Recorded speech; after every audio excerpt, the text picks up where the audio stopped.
All right, I got a question for you.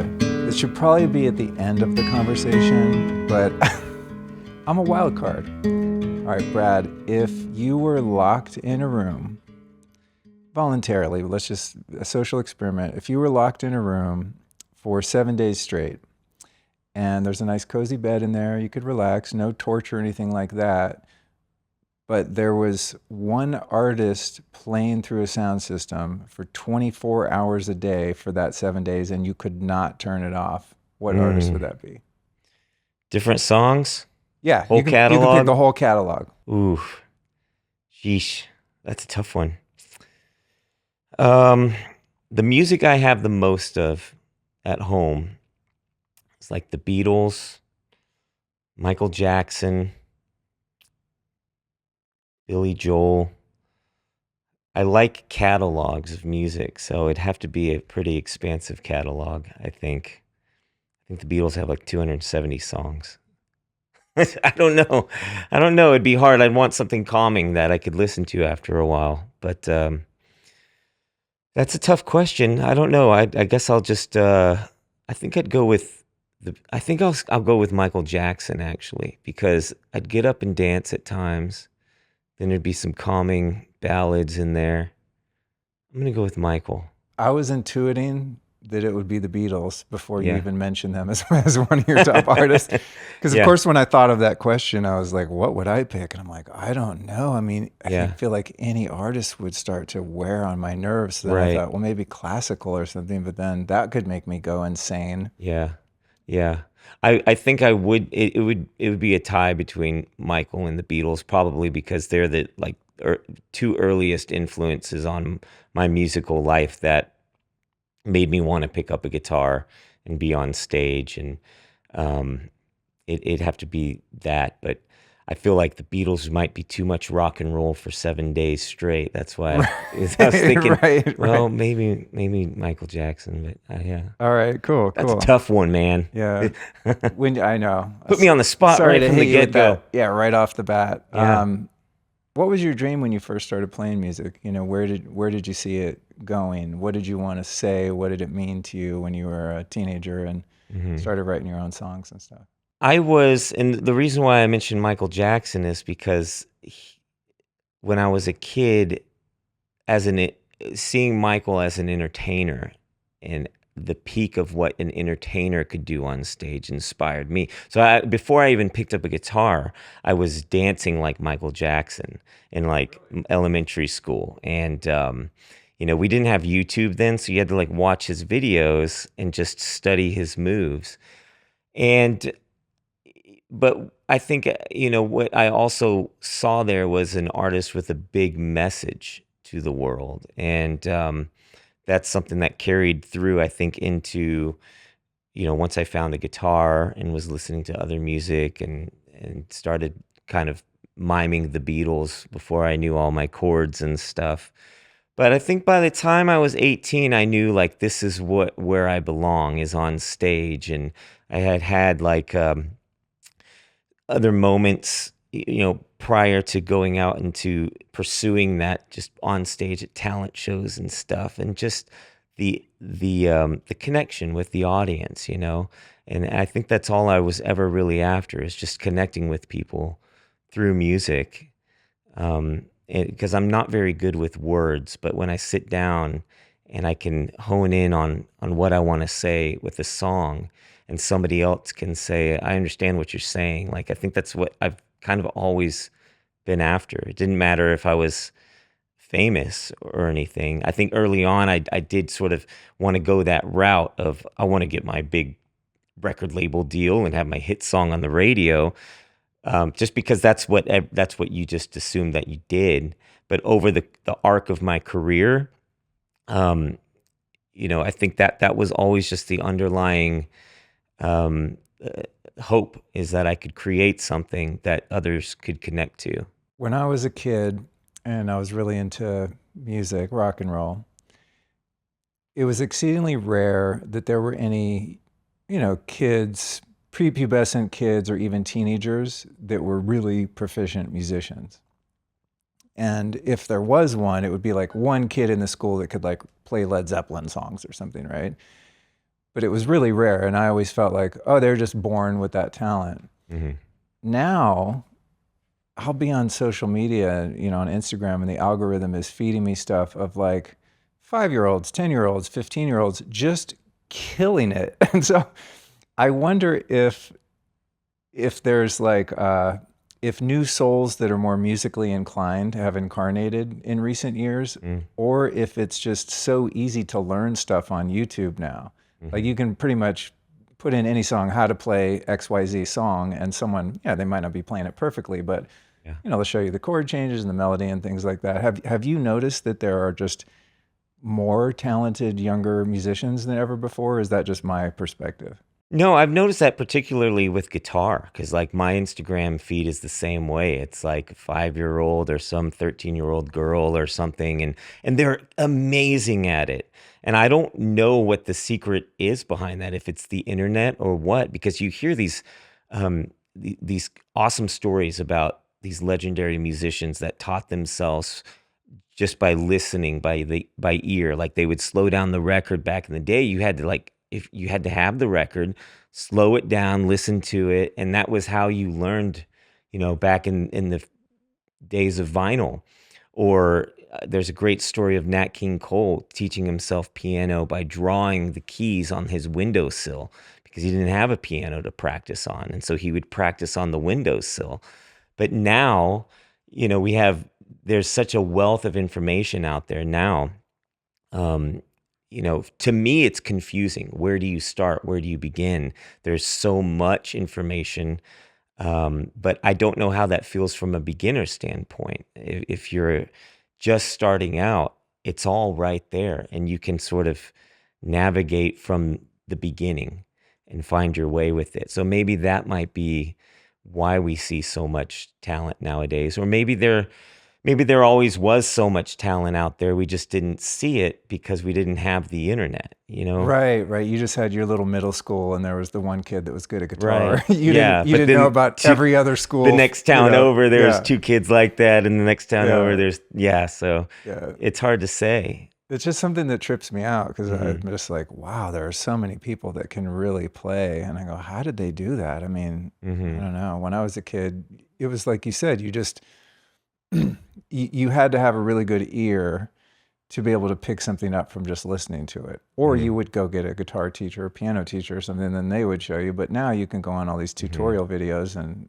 Right. not really have to play so much by ear. You can just like match whatever they're doing. Yeah. And I've done that different times. I'm like, oh, I wonder how you play this song. And I'm like, go on YouTube and there's like 20 guys teaching you how to play it. Hmm. Hmm. And then they're like fighting Right. with who's doing it right. Like my Yeah. all-time favorite band is the Stones. And so as you probably know, Keith plays in all these open tunings, usually open G. And so you'll have these wars of like guys on YouTube that are arguing about the tunings, and Yeah. you'll see people like trying to play songs that are not in standard tuning. In standard tuning, it doesn't quite sound the same. And then you'll have these other guys saying how everyone's doing it wrong, and it's funny. Yeah. But there's a lot of great tutorial stuff out there Yeah. for those that want to just play around with it. It is interesting that the easier it's become to learn an instrument over the last, I don't know, say 100 years, that music continues to get simpler and simpler. Whereas if you look at Mozart or Beethoven or some classical artists that had none of that, they studied underneath somebody relentlessly from childhood, but how complex, that old music is, but like they didn't have the luxury of what we have now. So I wonder, if that ties into just, I don't know, dedication or, or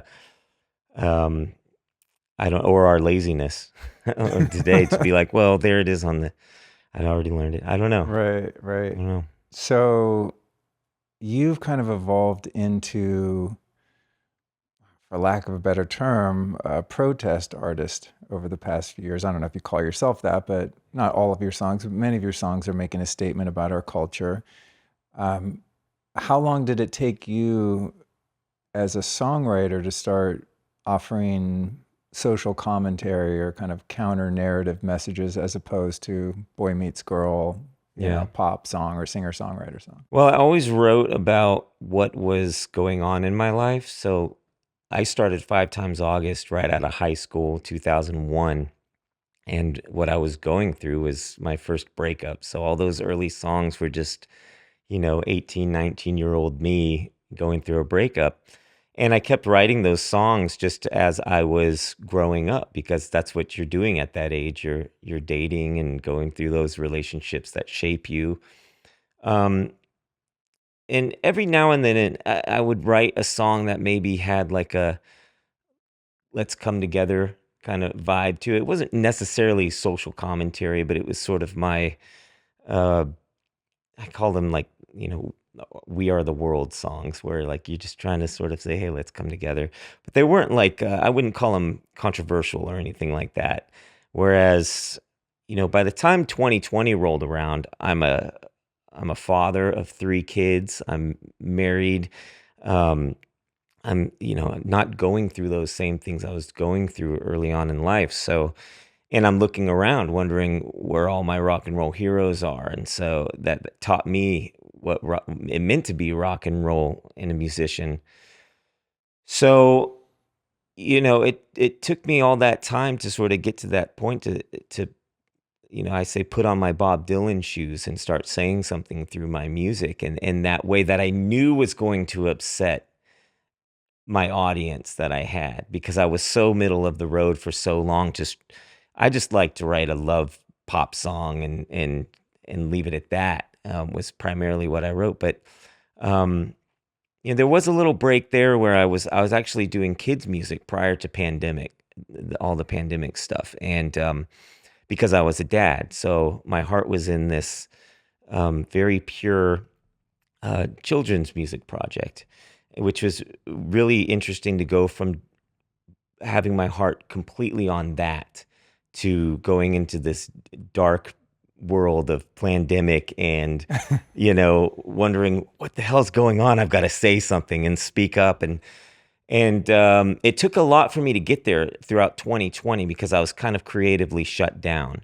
I didn't know what to say because I was so focused on this pure innocent project and then kind of transitioning, wondering how do I say my piece on this? It's really irking at me. Nobody's saying this musically elsewhere.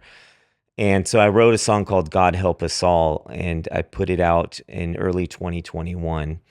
And that was a result of just prayer, pretty much, of just going like, what should I say here? Can you help guide me? And it's a pretty long song. It's like 5 minute song of just me sort of venting. And I thought that would be the one sort of song that I put out saying something, and instantaneously lost a bunch of fans and then started getting this new wave of fans saying, thank you so much for saying so. So I had two things happening. I can't believe you would say that. I'm never listening to your music again. It's so upsetting. You're dangerous. Goodbye. Doors closed. To, wow, I just found this song that you put out.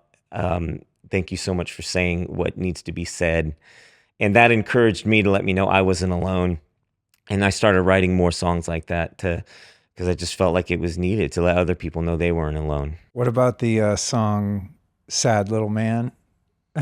Yeah, so Sad Little Man was I think it was about like the sixth song that I had written in this sort of protest series. I didn't consider myself to be a protest artist. It turns out that's what I was doing by writing, was protesting a mainstream narrative. But Sad Little Man came about from, from one song to the next, I kept leaning into what I was doing more and more. For as careful as I thought I was when I released God Help Us All, the moment I dipped my toe in that water, I sparked something. I sparked anger over here and outrage, and then some sort of appreciation over here, and that sparked something in me that made me go, okay, well, I'm going to say this next time. And then I put out a song called Jesus, What Happened to Us, which was sort of a companion or an addendum maybe to God Help Us All. And then after that, I put out a song called Out of Your Damn Mind, which was calling out all of the woke TikTok people that were going crazy, making out in masks and posting their insanity online, and kept Oh, leaning more and man. more into it. And so by the time I got to Sad Little Man, which is calling out Anthony Fauci, I was calling out somebody, that was basically, put up on a pedestal at that time. Nobody was calling him out on anything, and he was referring to himself as the science. He was treated like a god, as I say in the song. And that put me on another level that I didn't anticipate, which was that song started taking off and going viral because of who I was calling out and his sort of status in the mainstream narrative. And that put me into, so all of a sudden I start seeing I'm getting shadow banned here, and my YouTube videos are being suppressed, and some of them were getting taken down, and flag was getting more noticed by people that didn't want me to say what I was saying. And so from there, I, continued to lean into it. But I was never a rebel in that way. It's just that from one song to the next, it's almost like an experiment, a social experiment of this guy that was sort of clean cut. I have no tattoos. I was never a partier. I'm just a dad speaking up for his kids at the end of the day, thinking the world shouldn't be this way. And for some reason that upset people. So the more I lean into it lyrically with my songs and push that and say, well, if you didn't want me to say that, I'm going to say this now. It's interesting. Which rock and roll should be. Right. Like, to me, I'm like, I'm not really doing anything different, but for some reason it's different now. Like, I'm not like, where are all the rebels? Like, why am I the rebel? Because I'm the least rebellious person that could be making this statement right now. But unfortunately, I don't know, somehow I'm here doing it. But yeah, it's just that's kind of my attitude right now is leaning into it more and more and seeing what kind of boundaries I can push, who I can upset with it in a way, not intentionally like, oh, I'm gonna intentionally upset these people, but what's the most clean way for me to say something that upsets people in a way, like Sad Little Man. I don't mention Fauci by name. I don't mention vaccines. If you listen to Sad Little Man on its own, the song itself could be applied to any sort of character in mainstream culture that has power. It's not until you see the video that you're like, oh yeah, this is about Fauci, which, it's a little animated video of him being a snake oil salesman going from town to town. And It's a great video. And we'll yeah. put it in the show notes Sure. for everyone listening, lukestory.com/Brad. Cool. Well, when I found your music, it was just so refreshing because during that whole period from 2020 until now, there were very few artists speaking up when something was clearly wrong. So like with Sad Little Man, I probably saw the video the first time I heard the song, and so I knew it was about him, but it also became clear to me that it's more of a statement on an archetype of a petty tyrant. Right? So it's like he's just one cog in the machine, but if you look throughout history is full of weak men that somehow jostle their way into positions of power and abuse that power. And that's something that obviously we've seen. I mean, if you look at these people, him and Bill Gates and, all of them, Klaus Schwab, these aren't strong men. Right. They're weak, they're pathetic, and they must know it on some level. And so they get this thirst for power and start to abuse that power. Next thing you know, you have people like that calling shots that really impact lives. So it's like, if the artists aren't speaking out and going, hey, like, let's take a look at this, who's going to do it? Right. It's just like, what the hell? So I, applaud you for speaking your truth, come what may. And I know as a podcaster, I'm in a little bit of a different lane, but in early 2020, when I started to see through this, I didn't know what the thing was, but I knew what we were being told was not what it was. And I remember there was kind of a deciding point in terms of who I was going to have on the podcast, things I was going to post on social media and so on. It was like, there was kind of a jumping off point where I was like, all right, I'm either going to like sell out, be quiet, and keep my revenue safe and just kind of have my own little feel good podcast over here, or else I'm just going to start speaking my mind. And I elected to do the latter and had a similar experience of you, a bit of pushback from people that didn't agree and thought that I shouldn't be platforming certain people or posting the things I was posting. But more than anything, it really galvanized the audience in a way that I think it has for you, where people are like, wow, all these podcasters are keeping quiet and pretending like nothing's going on when we're like in the middle of the biggest psyop in history, you know? Yeah. So I don't know, just something to me, I don't care if I'm deplatformed, I don't care if I lose my income, like whatever it takes, it has to be said. I mean, think about it, dude. It's like, you know, some of the messages in your music or messages from people that I talked to on this podcast.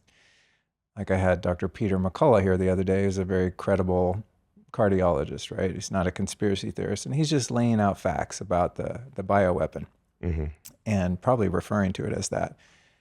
If there was one person that heard that interview, well, actually it hasn't come out as of this conversation, but if one person hears that and is like, yeah, maybe not so much on the boosters, right? Or for their kid or whatever, like that, just that conversation saves one life. That's enough.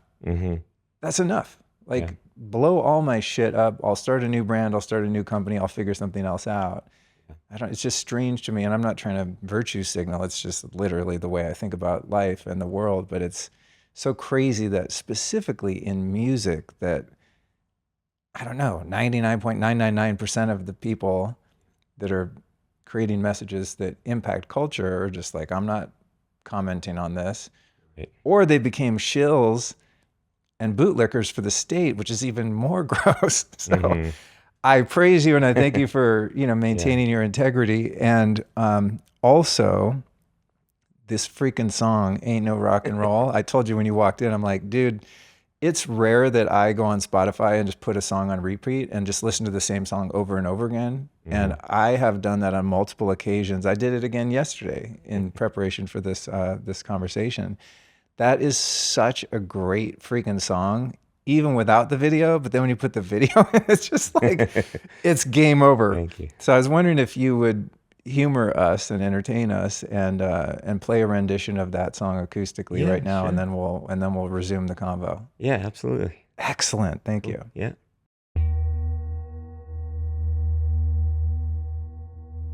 I recently signed up for this subscription service called Quantum Upgrade, and it's been a major game changer for my energy, EMF resilience, and the overall feeling in our home.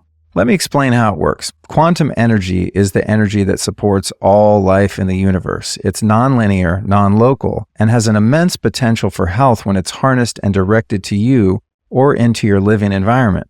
Through many years of research and development, Quantum Upgrade created one of the world's most potent sources of usable quantum energy. So when you sign up for their service, Quantum Upgrade associates your home, car, phone, business, and even your pet with this energy. The energy you receive with the Quantum Upgrade is a high consciousness field that you can even customize on the fly. For example, I like to set different booster levels at specific times, such as before a podcast recording or during sleep. It's pretty awesome. The Quantum Upgrade energy streaming service has already been studied and tested by independent institutes, doctors, and labs with phenomenal results in placebo-controlled double-blind studies. It's been shown to improve red and white blood cells and even reverse stages 1 and 2 of blood clotting in only a few minutes. You can try it right now risk-free with a 15-day free trial by visiting quantumupgrade.io. All you got to do is use the code Luke15 to activate your free trial. Again, you'll find it at quantumupgrade.io. All right, dude, I really appreciate your willingness to take us into a tune here. I'm like fanboying out because I love this song so much. I'm like, this dude's in my living room right now playing this song. So stoked. Great. Yeah, absolutely. And also, I'll mention it's on this album, Silent War. So right? it's on this single here. Actually, this came out after the Silent War album. Oh, okay. But, we've got a 45 for it available. Cool. I love that school. you do vinyl too. Yeah. I think it's great to hold stuff, hold your music collection in your hands. I was born in 1970, so vinyl is Nice. like my entire childhood. So Yeah. love that you do that. All right, so we got the single on 45, and then Silent War is full LP. That's right. Okay, got You it. got it. Carry on. All right.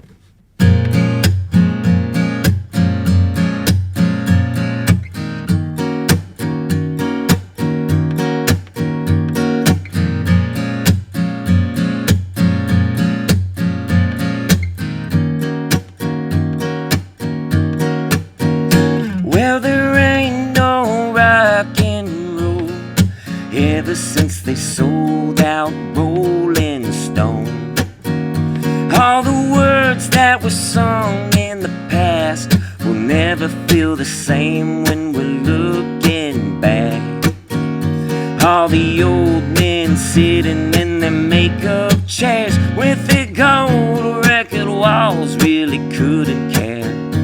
All the fame feels the same when you've had enough, so they don't bother standing up. And there ain't no peace and love ever since the 60s kids grew up. All the drugs and the girls and the cash, after all the songs it was gone in a flash. All those bad boy rebels in the attitude, what a show. We didn't know that none of it was true. Only self-serve, anti-establishment. We were all so innocent, because there ain't no rock and roll, and the blues has lost its soul.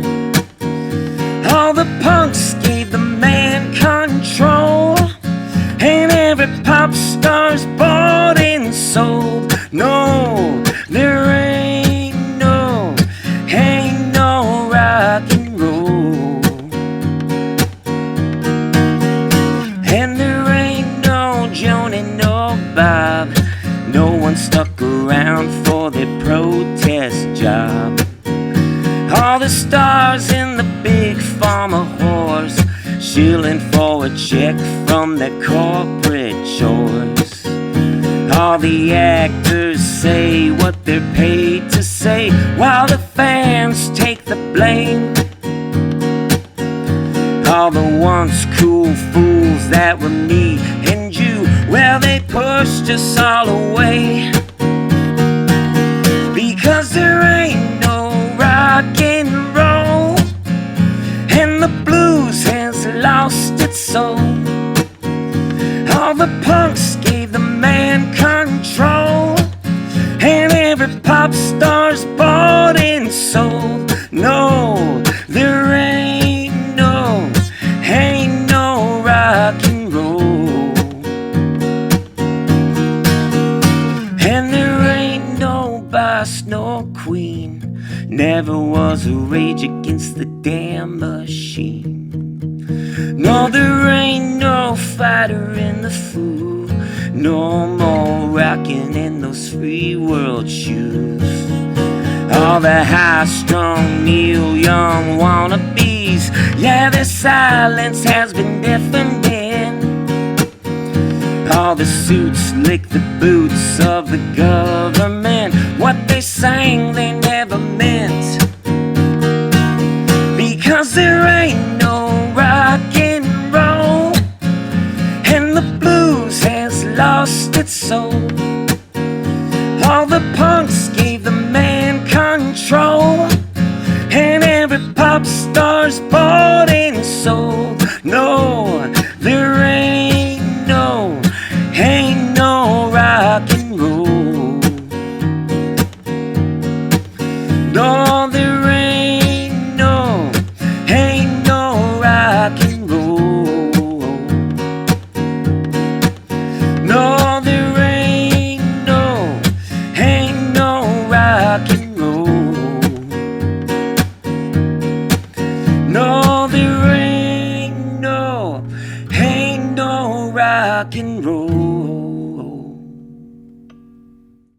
So good, dude. Oh my Thanks so God. much. Thank you. I love your voice, love the lyrics. Absolutely. Amazing song. So Thank you. freaking good. I'm so excited to share you with the audience that hasn't I heard you. appreciate it. Yeah, me too. Thank you.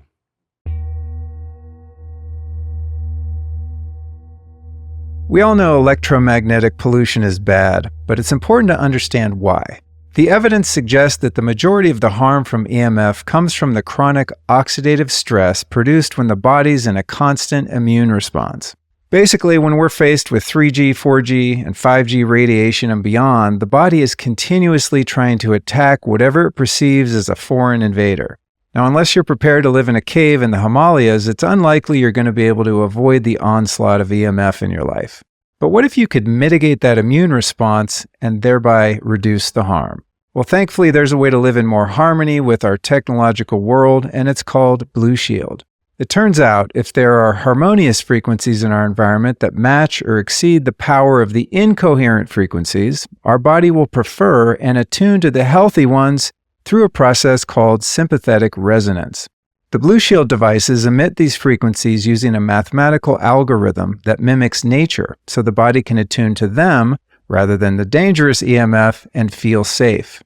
And when we tune into the Blue Shield's scalar wave frequencies, our bodies no longer perceive the non-native EMF as a threat, and our immune system begins to restore itself, and our bodies can finally rest and heal. To create your own EMF strategy, visit blueshield-us.com and use the code Luke to save 10%. Since I've been using the Blue Shield devices, which is, coming on probably 6 or 7 years by now, my energy levels have bounced back. I experience better sleep, less stress, and an overall sense of well-being. I really, really believe in what these guys are doing. So if you want to check it out, go to blueshield-us.com. There's no E in there. It's just BLU. And again, the code is Luke to save yourself a fat 10%. That sounded to me just like the recording. Oh, thanks. Oh, yeah, which is, it's always kind of a good test. There's a lot of trickery you can do in the studio with auto-tune and all kinds of stuff. And I'm sure many of us have had that experience where you love a record, then you go see the band live and you're like, who was that? That was like the essence of it. It's so beautiful. Yeah. Well, thanks. Yeah, no, when I write a song, like it always comes down to like me and the guitar, because I know I have to stand on stage and play it by my, like that's how most of my shows are, is just me on stage with my guitar, which I've always really loved doing. But it's such a raw way of expressing the song. If you know it, that one way, and then you hear it this way, which I think is cool, because like, a lot of these songs, that's just what I do, is I write it on an acoustic guitar. And most of this album, actually, the Silent War album, was recorded on a little $180 guitar, a Gretsch Jim Dandy guitar, and it pulled so much music out of me. It's just this little, the cheapest guitar I have, but it is so cool. It just sounded like Bob Dylan a little bit. It's a little tiny parlor guitar.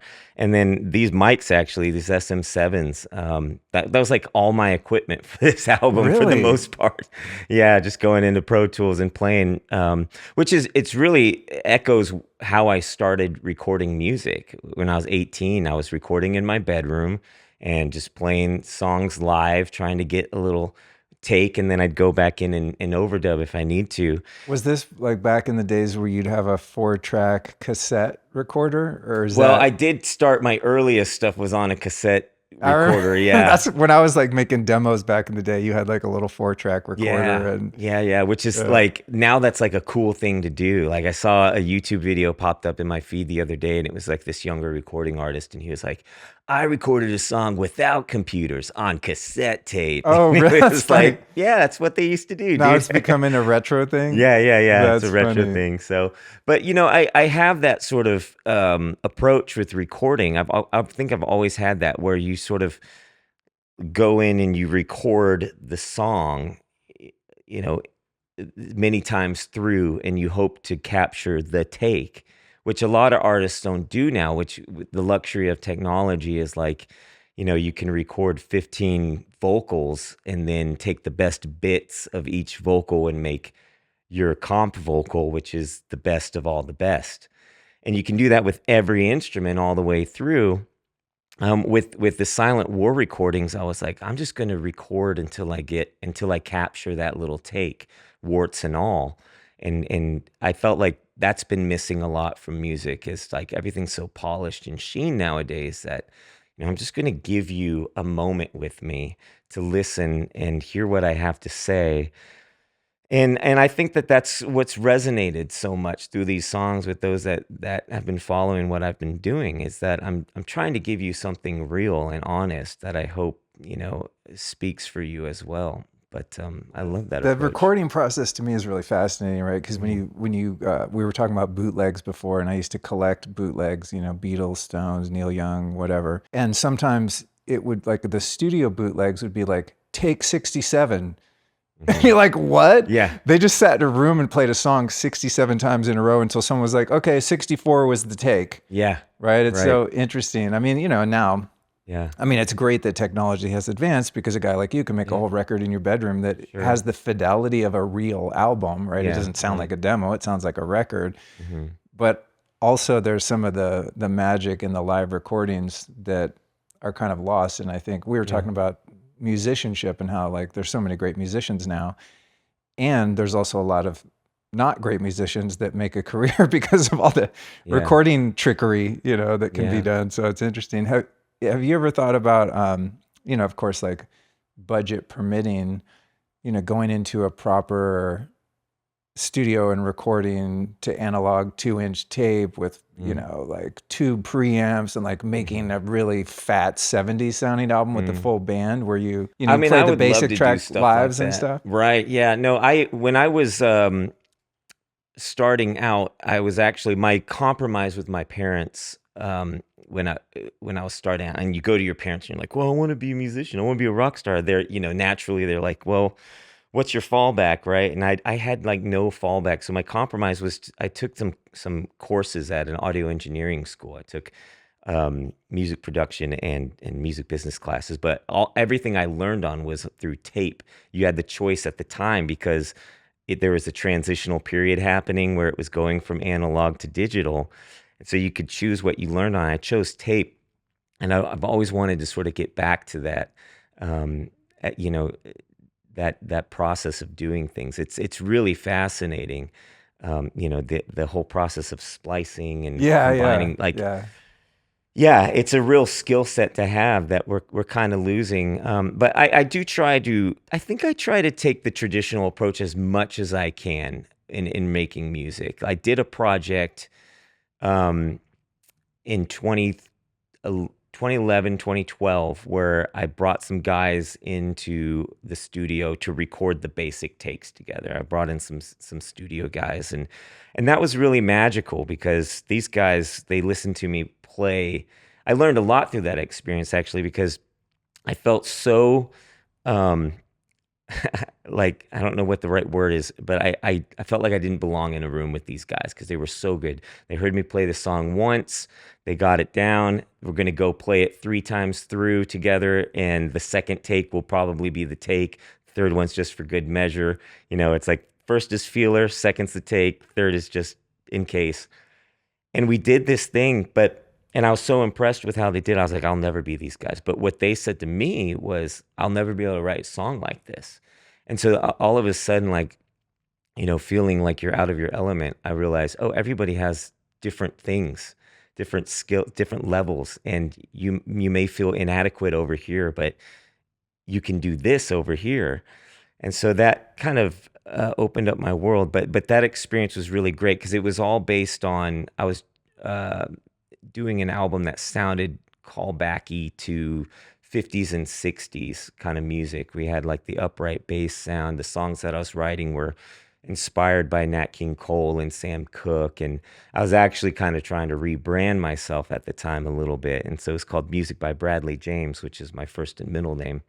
But it was an EP of songs that were, very based in that tradition of songwriting and performing and getting the take, so it's cool. I mean, I'm always after that kind of approach, for sure. Well, speaking of tradition, the obvious here, as the song you just played points out, is that rock and roll was historically counterculture, right? I mean, when Elvis went on with his gyrating hips on TV, they would edit it out, I mean, like, of course, there's been changes culturally over the course of rock and roll music, but going into the 60s and into the 70s, I mean, the best music was music like you mentioned, Bob Dylan and Jimi Hendrix playing the Star Spangled Banner, on acid at Woodstock. I mean, it's like you had this counterculture, and then in 2020, the people that I thought would have been outspoken against the regime and the overreach of the government were either just completely silent and not saying anything, or in some cases actually coming out in favor and siding with the government. And I love that you, in that song, you name check so many artists that were, guilty of the latter, right? Of like, it's just crazy to me. I'm like, what happened? Neil Young? It's like, Neil Young, what? Yeah. How did that happen? And then when you think about the artists that had the courage to speak out, I mean, you might have more, but like the only two I can really remember is Eric Clapton, of course, who was just raked over the coals as someone who took the bioweapon and was injured by it to the point where we didn't even know if he could play anymore. One of the greatest guitar players in history, right? Yeah. And then Van Morrison.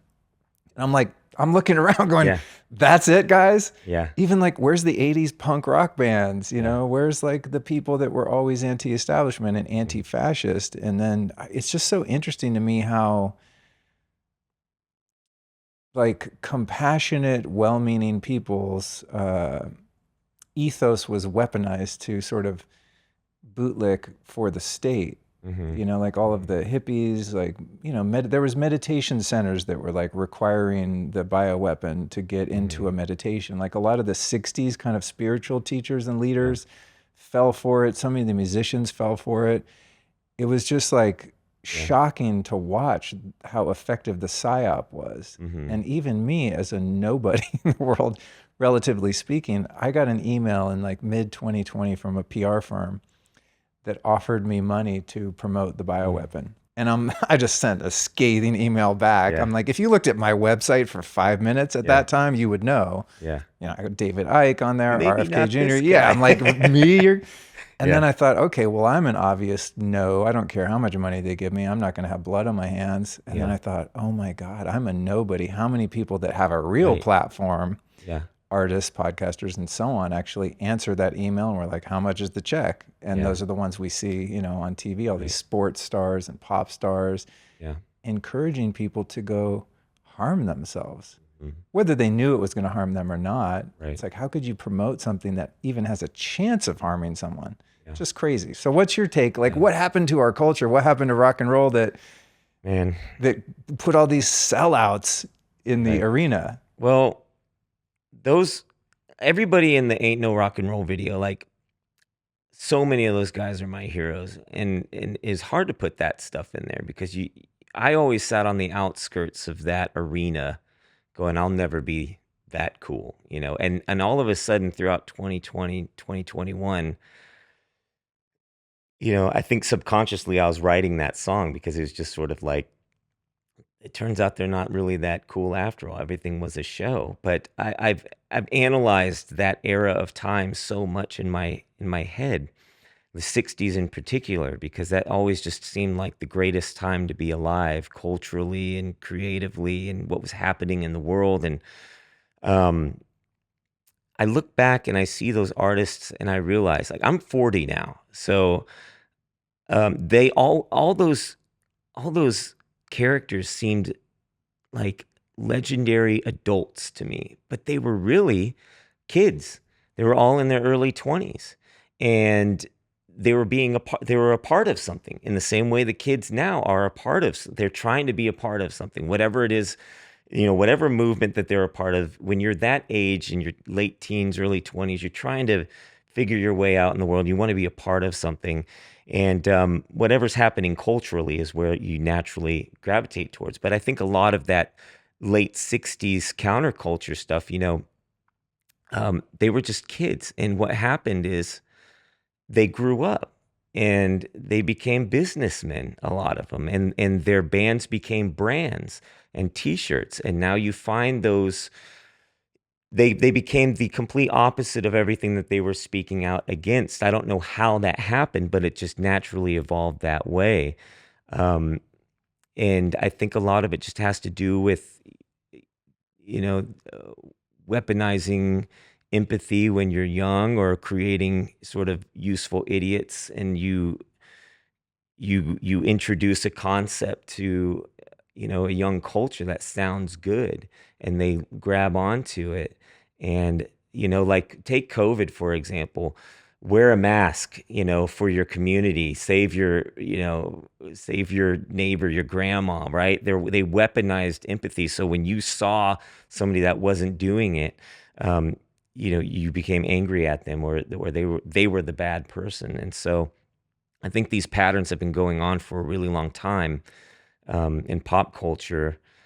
We just are now sort of recognizing them more, but maybe they go far back. I mean, we think of Elvis as counterculture, and he for sure was shaking his hips, but he also did a vaccine campaign back then. Really? Yeah, oh yeah, there's a shot. Elvis got his shot. And so you start to put Whoa. these little pieces together, and you think, how long has this been going on? What was orchestrated during that time? Who was influenced to write, the Vietnam songs, right, that came out, the anti-Vietnam and war songs? Did those naturally come about, or were they influenced behind the scenes somehow?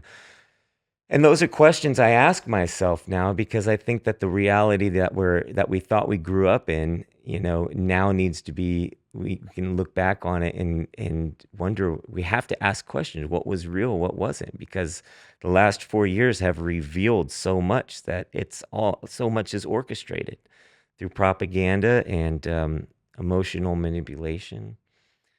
But I don't know. I think, but as far as artists speaking out the last few years, yeah, we had Eric Clapton and Van Morrison, were like the only two guys from that era to say anything. Van Morrison actually had a couple albums that were pretty hardcore in their lyrics, naming names, and I think he had Klaus Schwab in his lyrics and stuff. Really? And I'm like, how come he didn't, get called out as hard as Clapton did? But I think that, they have two options. They can either ignore you completely or make an example out of you. And I think Van Morrison, they kind of ignored completely while they made an example out of Clapton.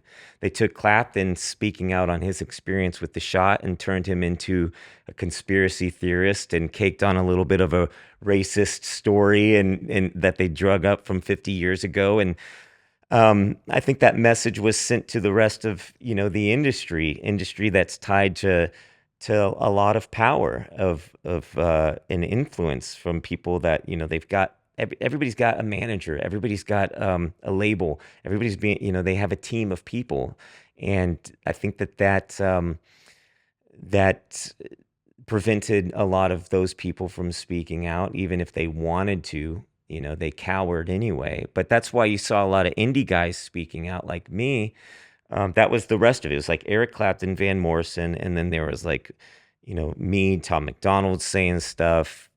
Bryson Gray was saying stuff. High Res High Res rapper Jimmy Levy were saying things. And there's been some other art. Joseph Arthur is another singer songwriter that was speaking out, and he had a smear piece written about him in the LA Times. And there's a lot to be lost from it, but we didn't have contracts tied to us. We didn't have chains tied to us in that respect. So I think a lot of that had to do with what you saw, at least the last couple of years, is, money. It's always follow the money, and who's tied to what, who's controlled by this and that. And just a lot of that came into play. And when you see all those artists and you look back, they all went to the doctor and posted their picture of them getting a shot, and that's all orchestrated. That's a campaign. Like you said, you got an email, Propaganda, right? yeah. Every influencer, from being small, nobody with a few thousand followers, was presented with something. I think so many, all the way up to your Travis Kelce getting paid $20 million for Pfizer commercials. So, the You- influence was there. yeah. I can either not say something and keep my job, my gig, whatever it is, and maybe get a little money for taking part in this, and being praised as a good guy. or I can keep my integrity intact and get lambasted in the media and smeared and lose fans. Like, that does not sound appealing. So, like, that's what they had to choose from. And those of us that, chose integrity over that other side of things, we made it through the other side. I'm still here. It's easier now to speak up more than ever. I encourage anybody who's, been sitting on the fence about it to do it now. It's kind of too late at this point, I think, but accountability is key. I don't want us to move past the last 4 years and just forget that it happened. And we all go back to,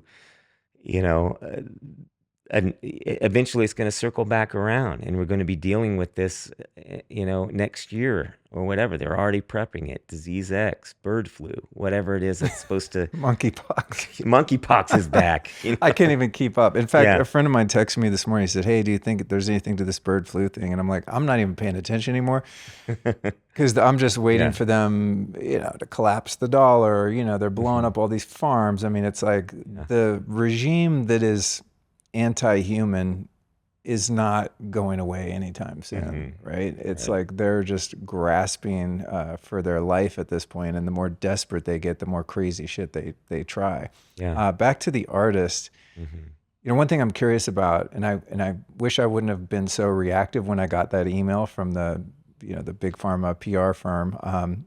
It would have been more fun to play along with them and see if I could negotiate them up and see what people are actually getting paid. I mean, like I said, I don't know how much they would have offered me, but imagine if you're a pro football player or a Beyonce or something. I mean, you're getting into the multi millions of dollars. And I think one thing too is there's probably a faction of artists, and artists just broadly music, any entertainers, right? Sports people and all that. There's probably a faction of them that thought in the beginning they were doing the right thing because they were kind of drinking the Kool-Aid of like, oh man, we're in a deadly pandemic. I'm going to do my part, right?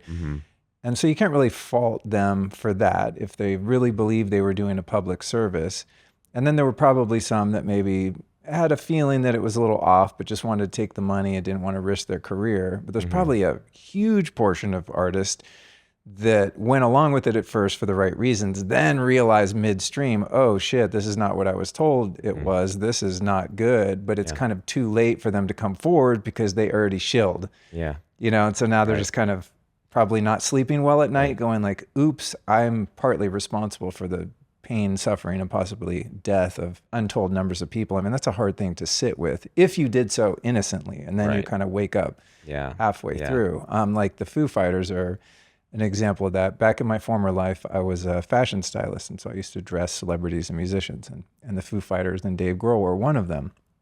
And people have asked me, and all the people you worked with, Aerosmith, Ozzy, Kanye West, I mean, just endless people.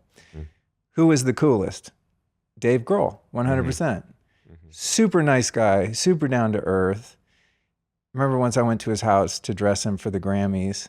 I pulled my car up. I didn't have an assistant that day because they fell through. Usually you'd have someone lug all your shit. Comes out to the car, helps me load my stuff into his house. I'm like, what? You're paying me. Yeah. We wrap up, helps me load the car again. And not that you would ever expect that, but it was just like a testament to what a solid guy he was. Just super cool. And, that was many, many years ago. And then, they were one of the ones that were publicly, requiring that passport to get in their shows and stuff. And I'm like, there's a disconnect between the guy I met and the guy who you assume is calling the shots for what happens at their live shows. But to your point, we don't see the other layers of the pyramid, the multinational corporation that owns Interscope Records and Live Nation and yada, yada, right? That trickles down to the Foo Fighters management and publicist and all that, right? There's like all these, there's like this big apparatus around an artist that's generating that much revenue over for that many years. So it's like you can't even really fault the artist in some cases because they're probably so caught up in that machine. They're just kind of doing what they're told.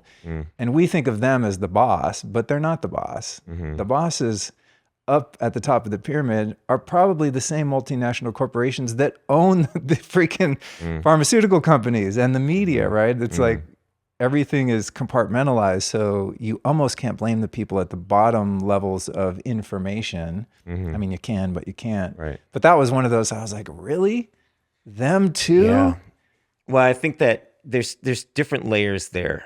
There's of people's intentions. I think you're right in that respect. You know, I think a lot of artists, entertainers, they get the note that this is what we're all doing right now, and they do it, and they live inside this echo chamber where they have no idea. You know, I this is one of the reasons why I continue to tweet at these artists. If you follow me on Twitter, Your Twitter's on hilarious, X, bro. like I'll pull out something that they said during that time and tweet at them and say, "Do you still stand by this?" Right? And more times than not, you know, I don't think I've only had one artist actually respond to me. The rest have blocked me or just ignored me.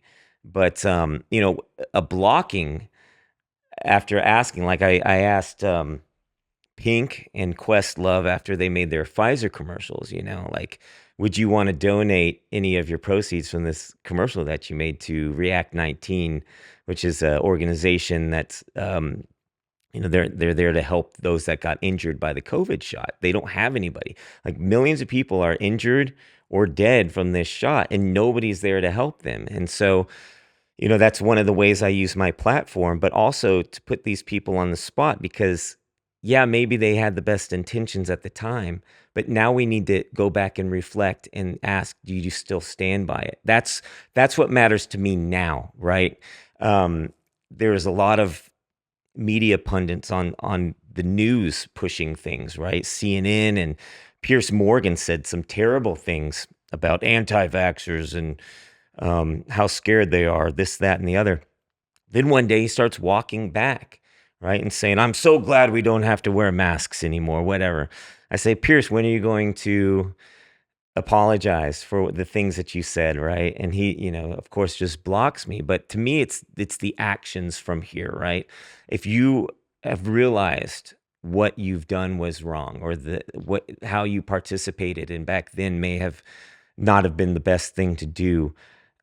There's a lot of damage done from that time and your choices during that time. So what are you going to do now? And I would like to see more artists do that because we want to like these people, right? Like we love their art, right? But it's become increasingly, the longer this goes on, it becomes increasingly difficult to separate the art from the artist. Like there's so much music that I loved that I can't listen to anymore because I know how they participated in that time frame, right? And it's time for, you know, they participated, great. Maybe their intentions were good, but now what? People are hurt, people are damaged, people lost their jobs. We have an entire generation that lost education out of it. Kids that lost social skills, important developmental skills, from masks and just it runs the gamut of all the damage that was done during that time. So what are you going to do now? And that's how I prefer to use my platform right now outside of just making the music, but asking my peers, you know, where were you and what are you going to do about it now? And if we just continue to ignore it, what a shame that is.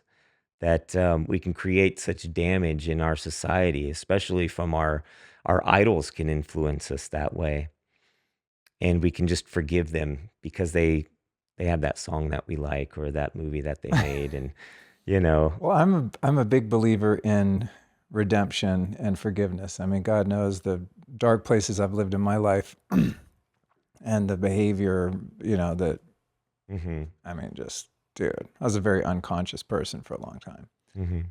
So thank God people were willing to redeem me and forgive me when I was an addict and just being a total train wreck. So I always kind of leave the door open for people. And I think part of our human nature, if we're compassionate, feeling people, we're able to forgive people. But you can't really forgive someone if they haven't admitted they were wrong. Right? That's the thing. There's a missing ingredient there where you have to say like, hey, listen, I didn't have all the information. And some of the things I said, you know, might have led people down a dangerous path, or at least our society down a dangerous path. So, hey, maybe I was wrong. Then it's like the forgiveness is instantaneous. But you can't get there just because, oh, I really liked that one song, and so Yeah. I'm going to forgive their negligence. Right. Well, if you're going to publicly use your platform to influence people and you realize down the road, that was not the right thing, you have a responsibility at that point to say something. Um, but yeah, I think, there's layers to it. Like I mentioned, I think, one-on-one, we each have these personal family, friendship relationships where things were said, maybe, family members stopped talking to you or friendships were broken up during that time. Those you can take on one by one. And, we all want to be forgiving. We all want to make things work again and mend those relationships. Or maybe we don't, because we realized, um, that they didn't mean as much as we thought during that time. I don't know, but those are a case by case basis. But I think the further up um, the further every tier that you climb up in media, I think they have a larger responsibility. Once you start getting into the news and our pop culture and the people that influence us on a daily basis, our politicians, the ones that make the rules, they have a responsibility at this point. And the longer this gets stretched out and they don't say anything, then to me it's over, right? It's like an abusive husband that maybe he verbally abuses you or maybe he physically abuses you, and then one day just decides to pretend like it never happened. And how do you mend that relationship if they can't even tell you they were sorry or acknowledge what they've done is bad? So, it's hard. It's a tough situation to be in, but that's just where we're at culturally. And in the meantime, I think that there's another side there's a new avenue of culture. This new counterculture is being formed where people are tired of this, the traditional, I guess, legacy artists we've all grown up, the actors, comedians, musicians, the ones that go on the Oscars and use their moment to tell us how to live our life, right? And lecture us. We're all tired of that and we're looking for something different. So there's this other avenue that's being built up right now, which to me is exciting because it does echo back to something we haven't seen since the 60s, which is art and art's ability to affect culture, which is a powerful moment to be in. And so I'm grateful to sort of enlist my music for this time to do that.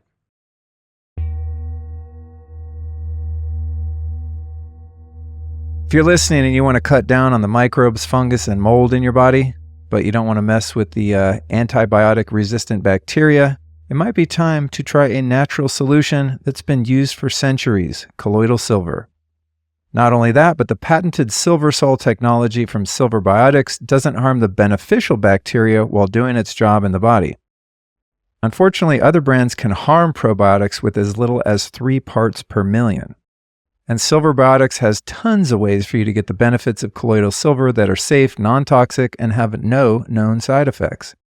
They've got creams for healthy skin and even a new anti-aging facial serum, plus silver-infused drops, sprays, and lozenges to boost your immune system, and oral care products like whitening toothpaste and gel, of which I am a huge fan. In fact, I always pack the lozenges and the spray in my bag when I'm doing some air travel.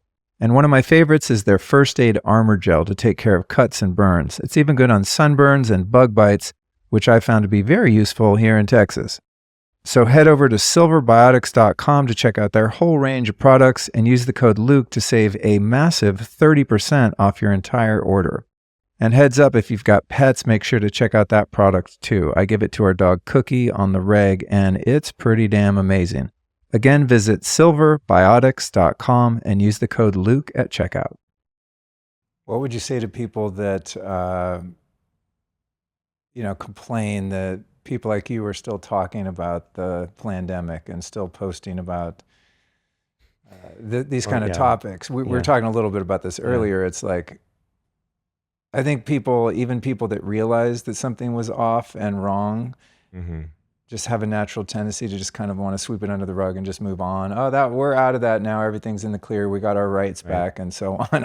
I'm someone that, like you, I think, is interested in talking about it for my own reasons. What would be your response when someone says, "Hey, just move on. Like we don't need to talk about that era anymore"? Well, I'd say it's only been 4 years. If you picked any major world historic moment that has happened over like the last 100 years, you pick, Titanic, JFK assassination, 9/11, any war. If you said 4 years after that, any of those things, and you were just sort of like, or the Holocaust, right? It's been 4 years. Let's move on. Let's be done with it.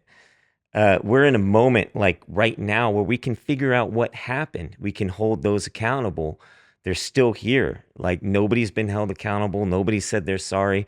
We're in the moment still. It hasn't been that long. I would love to move on from it. We do need to look to the future and think about ways to make sure this never happens again. And that's one of the reasons why I fight so hard. I bring it up every day because I don't want my kids to be talking about it, but I need them to know what happened so it doesn't happen. That's the whole point. We're supposed to look back on, humanity's moments and figure out ways to improve upon it. And we just had a really bad situation that I think we need to talk about. And it's like I said, like a lot of abuse just went down around the world. Everybody around the world. I'm shocked that like the entirety of humanity could live through that and then just sort of be like, meh, that was weird. Let's move on. Right? Crimes against humanity on a global scale is what we're dealing with. So to be like, well, it was a few years ago. We should move on. I'm like, no, we shouldn't. We should talk about it. And, for the next decade, there needs to be trials and conversations. We didn't even have debate during the time on what was happening, right? We had doctors that were speaking up, that were being censored and suppressed. So we didn't even get another side to the conversation in the midst of it happening. So when is that conversation going to happen? So, I would love to stop talking about it, but I can't. I just feel like it's something we all should be, we should all be talking about. We should all be pissed and in that respect. Don't let it control your every day and make you miserable, but we can't let it go is the point. How much do you think being a father shapes your view in that regard? It was huge. That was the other driving force to me speaking out was, outside of looking around, wondering where my musical heroes were. It was, geez, this time period's really weird and sucky. I don't want my kids to look back 10 years from now and be like, what did you do during that time, Dad? And so I had an obligation as a father, I felt, to step up and use my platform to say something so they knew that I did something for them. That's why I do anything now. And when I realized, this isn't just, my mission isn't just based on COVID and vaccines and that conversation. It's the entire damage that's been done from that, and the realization that we're going to be cleaning up this mess at least for the rest of my life because an entire generation was affected by it. So, that fight, it's like people go to war and then they sort of have to battle that the rest of their life. And the residue of what we just went through, it permeates just the world as it is right now. And that the fight's not over just because Biden one day said while walking through a car show, nonchalantly, yeah, COVID's over. Like that was the big end to COVID. I don't think people realize that. Like it just sort of drifted away, and then he was doing an interview, and I can't remember who interviewed him, but he goes, "Is COVID over?" And he's like, "Yeah, COVID's over." Like after ruining lives, after taking away, all the repercussions, all the terrible things that happened, that's how it kind of officially ended. There was no White House statement. He didn't come out and say to the American people, you braved through this storm, thank you for, he didn't say anything. We made it through a couple severe winters of death. Yeah, right? We need to look back on that because Oh, I don't think man. it was as severe as we were told, but I digress. But Yeah, yeah. I'm right there with you, dude. There seems to be an undercurrent of faith and spirituality in some of your songs too. How has that shaped you and how you're a parent, a performer, how you write songs? What does your spiritual life look like? Well, my songwriting now is very a spiritual partnership with God, and I didn't grow up in the church or anything. I went to church a little bit as a kid, and then I had a good friend growing up that would bring me to like youth nights at church and stuff. But I would say I was ambiguously, quasi spiritual, kind of searching for a long time. But then as a parent, and the further you get into parenthood and wondering what values you're going to instill in your kids, I felt like they needed a foundation. And so we had gone through some family loss at the time and feeling pretty down as a family unit. And it kind of pulled us into going back to church. And when I walked back into church, it was very awkward but I kind of walked in with open arms saying, all right, lay it on me. Just give me what you got. I'm open to whatever I'm about to experience here. And started praying a whole lot more and connecting on a more focused level with God and creation. And so that's a big part of my everyday being now, and how I create and the intent behind my songs. Like, I don't just write songs anymore, and in the sense of the girl broke up with me, I need to write another love song. But it's, what is this song going to do? How can people use it? And what do you want me to say? And so, it's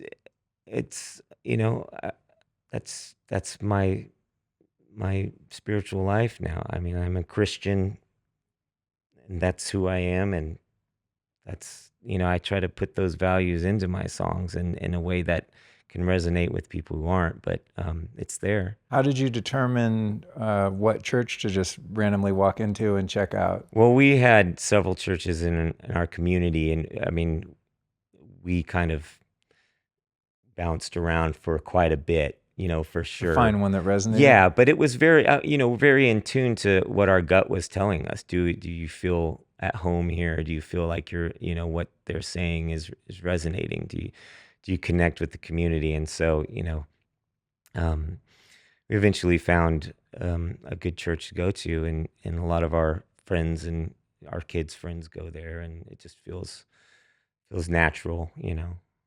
Well, here in Texas, there are definitely an abundance of churches. Yeah, right. I'm new to Texas. I'm from California, so there's a few churches here and there, but the only place I've seen more churches other than Texas is Oklahoma. Mm-hmm. There's like a church every mile in Oklahoma, as I recall. But it's funny hearing you say that because there's a bunch here in our neighborhood that I drive by all the time, and I have had the thought, like, I wonder what goes on in there on a Sunday morning. Yeah. I haven't mentioned it to my wife, but I have had the thought a few times, like, it might be cool to just go in there and check it out. Back in LA, I did go to Rick Warren's big mega church down, I think it was in Orange County, a couple times. And it was pretty cool. I mean, I didn't really like the music, to be honest. Right. Yeah. Maybe if they would have had like some gospel singers or something. Yeah. I don't know. It's just like Christian rock, like that anthemic kind of Christian rock, just kind of like was cringy to me. But I did find the message the few times that I went was in perfect alignment with me, which is interesting. Someone who didn't grow up with any religion at all. Yeah. It's like I'd listen to the preachers or pastors or whatever you call them and be like, yeah, right on. Like, I'm totally on board with all of this. I don't care if it came from the Bible, where it came from. It's just like the truth would speak to me. But I never really, I don't know, found like, I guess in the few times I went, a culture where I felt like I would have anything else in common with many of the people in there who are like enjoying the Christian rock songs, Sure, yeah. And I'm kind of going like, I don't really fit in, but I like being in a room full of people that are faithful Yeah. and that are taking time out of their life Mm-hmm.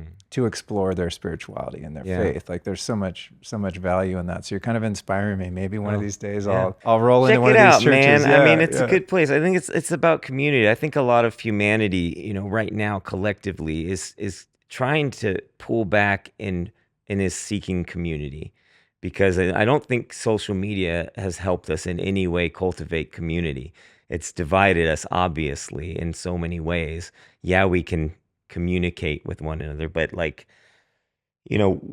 there's still a real world that exists, and we need to find that community. That's what I like about going to church, is there's community there. And I'm not there for the music either, but there's a lot of the same thing in the Christian music industry. It's the same industry. It just as the music industry, it has a Christian label over it. But as far as what you're receiving, the message and the things to think about later once you leave, that's what's important to me. I do prefer a more modest church experience that's more potent. You go in, you sit down, you listen to what they're saying. I don't need, smoke, the big machine, production and lights in a concert. Did you see that series? I think it's called The Mighty Gemstones. Mm-mm. It's about a mega church. Danny McBride's in it. It's freaking hilarious. But yeah, they're in Tennessee or something. It's about a greedy, materialistic mega church family. Yeah, John Goodman's in it. Highly recommend. Yeah. We'll put it in the show notes at lukestory.com/Brad.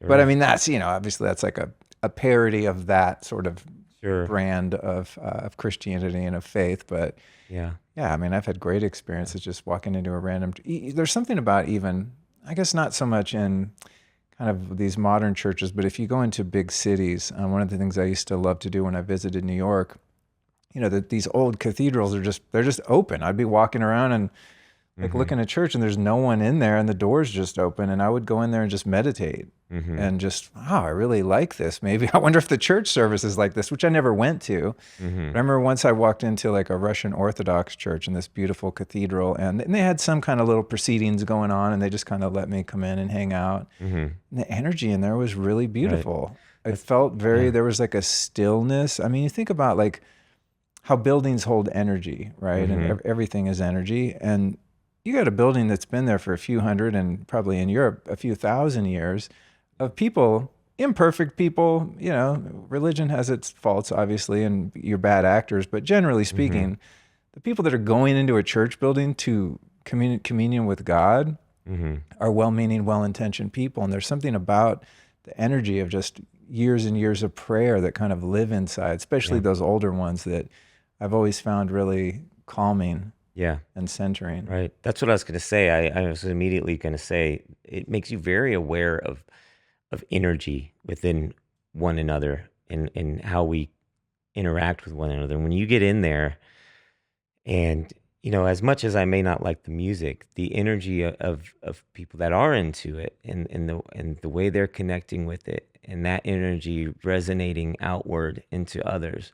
I mean, it is one thing that I love about music. Whether you like the song that's being played or not, you can still get into it. And that's just energy feeding off one another. And it's a beautiful thing. And it really, it shows you the potential of us as a collective when we come together.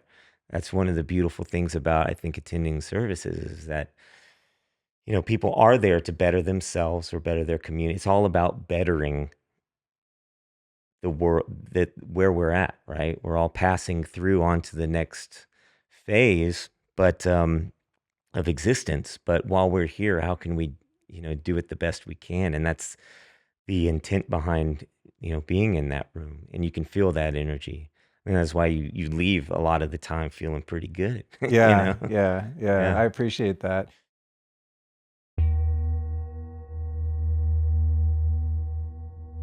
Let's face it, family, the Western medical system is not designed to provide us with optimal health.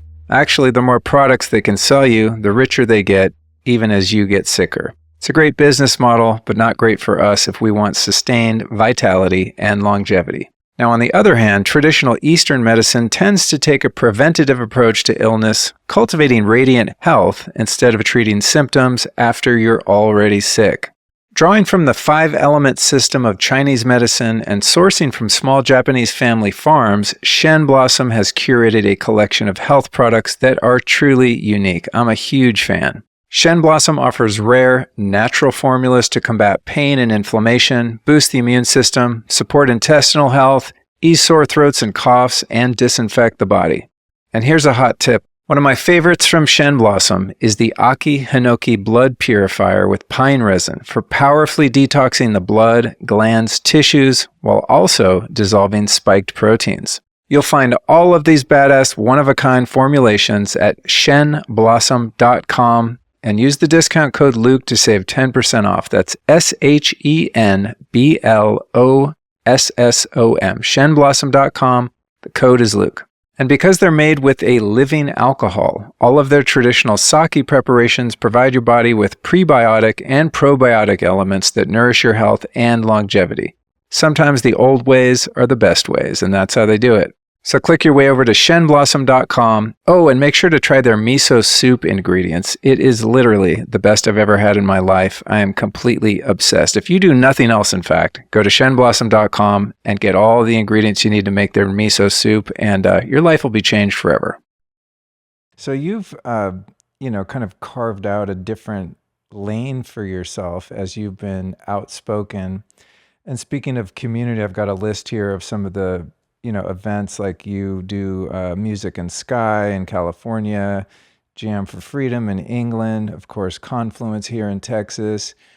What do you see moving forward in terms of a subculture of people who are having that level of intentionality of kind of, not necessarily even being against the system, but just going, cool, you guys have your little thing you built over here, and we're just going to start our own new communities. We were talking about homesteading recently and people living off grid. There definitely seems to be a subculture of people bubbling up that are doing great things in the world and that need artists like you that are saying something of substance and that aligns with their values. Are you seeing a positive trend in this direction? What's your vision for, how we can build communities kind of outside of the system that are supportive of our well-being? I think we're at a really exciting, pivotal point with a lot of the events that are coming together now, because I can tell you, when I started speaking out through my music, I was on the outside, and we all had to kind of find each other. And now we've found each other. And it's not just rallies, it's not protests that we're really doing. It's these events that are like concerts, and they're, we have speakers and music and artists and comedians, and there is this whole other subculture that's happening that did not exist 3-4 years ago. And so something new has brewed, which I think is only going to grow, because if you're on the outside looking at these events, if you had no idea how we all convened, you're going to see a beautiful happening of people going on. You're going to be like, these people look happy. They're having a good time. That's intriguing. I'd like to go. And that's only going to grow bigger. I mean, the fact that I can go to the UK for Jam for Freedom, this will be their second year. It's 3 days of music and speakers from around the world meeting in the UK. That's hopeful. That's really exciting that we can get 3 days worth of music and speakers that are all like-minded, that are working towards a better world. That's one of the great silver linings to come out of the last several years, is that I find myself as a musician to be the center of a wheel, where I look at all the people I've met. There's sort of the political side, then there's the medical freedom movement, then there's prepper campers over here that I've performed at events for, and there's the homeschoolers and homesteaders, all these things. And what I see there is the future of the world.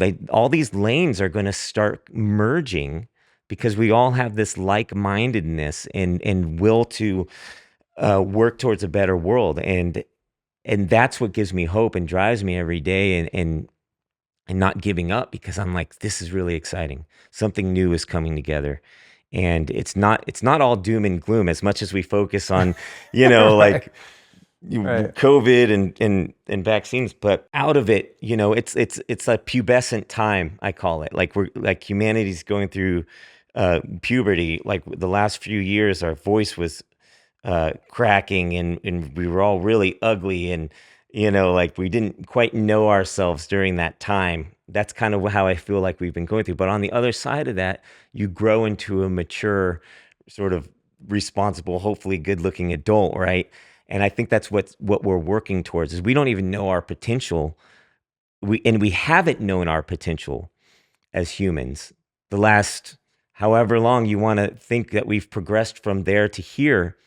We're still progressing, but it's not technology based, I don't think. I think that's a component and a tool, but humanity has been engulfed in the technological age for the past several decades, that now we're realizing, okay, it can't be all that, right? And it's overtaking us. So collectively, humanity's pulling back, and we're getting reconnecting with what's real. We're reconnecting with earth and energy and community, like we've been discussing.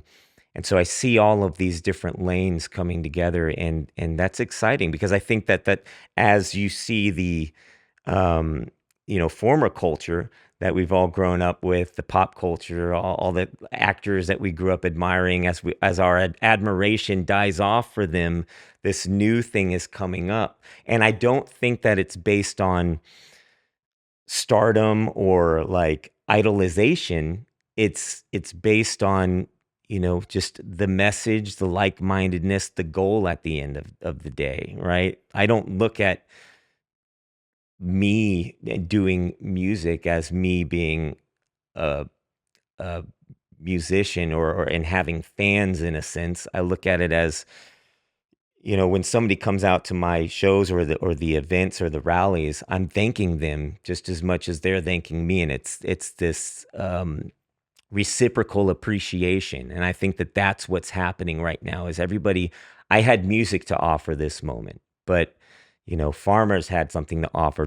Some of the doctors that spoke out had something to offer this moment, and now that's convening, and it's creating the sort of the new world.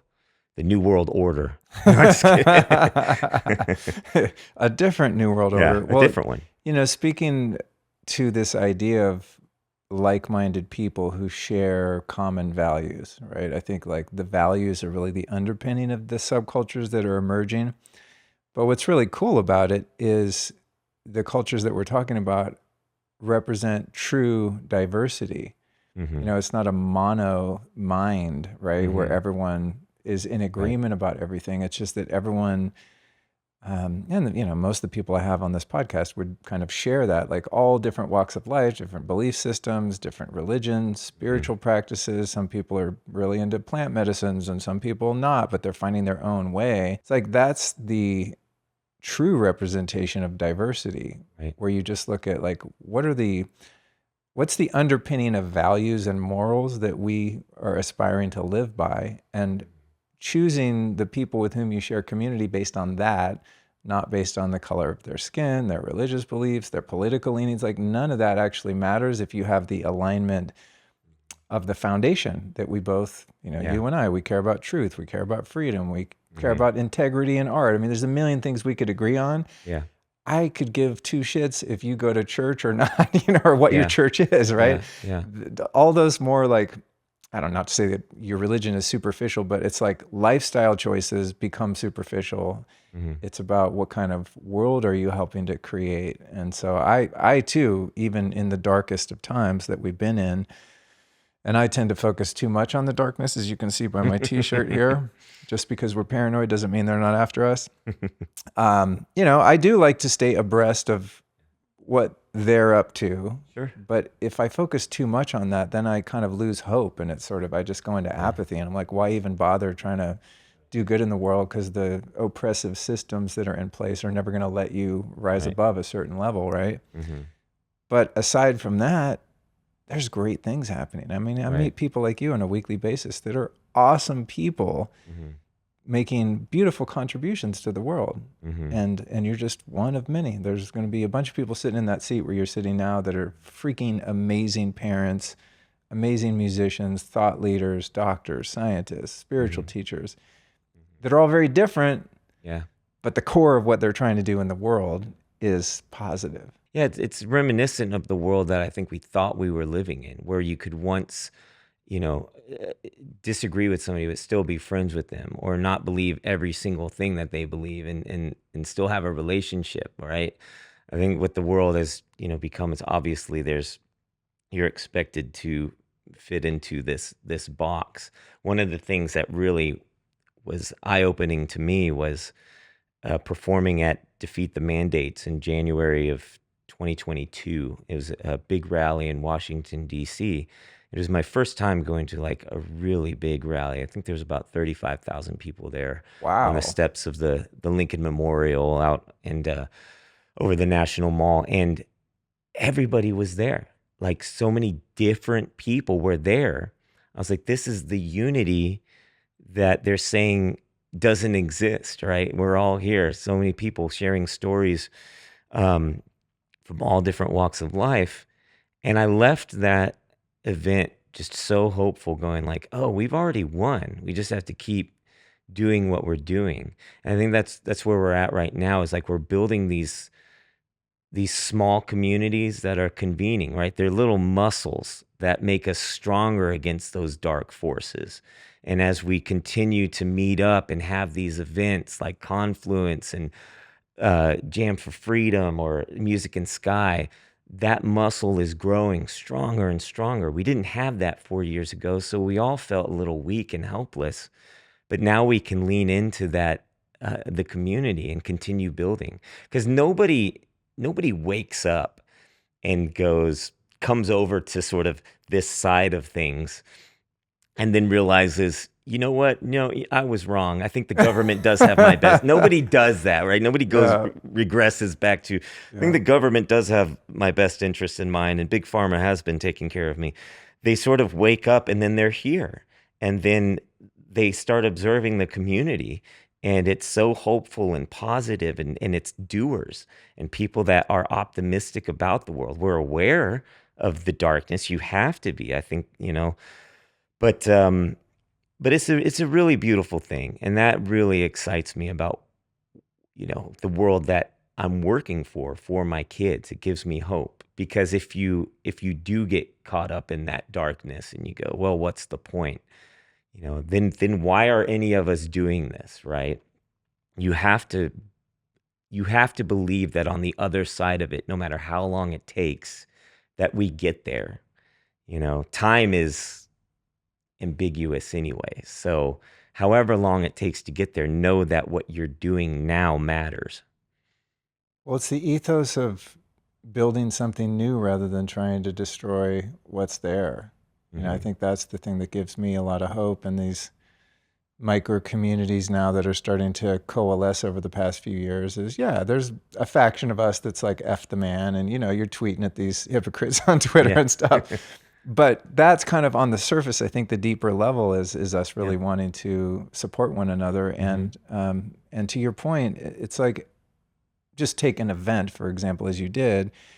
We need all of the different constituent parts of a culture, right? So we need a musician like you that's like writing great songs that are catchy and like well written, well performed music that have a message that aligns, just like we need the scientist who's doing Right. cutting edge research and like whatever I do, which I'm not even sure of, but just You having you give a voice to everybody, yeah, though. having That's the thing. conversations, Yeah. and I go on stage here and there, and it's like I found my little lane and I'm doing my part, but Hmm. everyone's part is really important, and Yeah. everyone's part in this kind of idealistic, new community that we're talking about, everyone's part matters, right? You have Yeah. someone that's like a beast at creating homeschooling systems. Boom, Right. there's your lane. You're writing songs, I'm doing my thing, and it's like everyone has a seat at the table based on Hmm.